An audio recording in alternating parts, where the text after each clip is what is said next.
Earlier this month, authorities in southern Somalia arrested 7 school head teachers.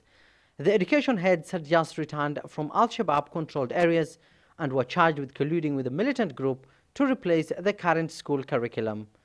The militant group seeks to impose a strict version of Sharia law to counter what it terms as a Western influence in the education curriculum. In areas near Afgoy and Johar, the group has set up makeshift Sharia courts, forcing residents to bring cases for judgment.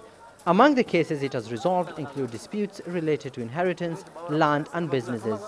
But authorities have issued a stern warning to those seeking justice from Al-Shabaab. It's very wrong for locals to go to Al-Shabaab-controlled areas to seek justice. They're not just a threat to peace, but the existence of a Somali government and nation. Acknowledging its existence itself encourages them and shouldn't be encouraged.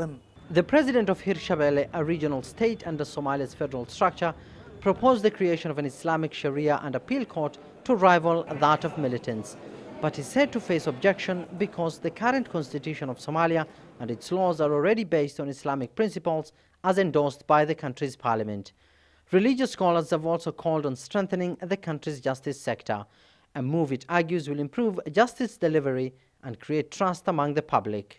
Parliament endorsed that constitution and the law of the country be based on Islamic principles and values. The existing courts already operate and issue judgment based on Islamic principles. Basically, there aren't challenges in the justice sector, but going to seek justice in the very hands of militants who kill innocent people is very wrong. In militants-controlled area, judgment is often characterized as brutal, with experts saying that punishment given is not proportional to some of the crimes committed.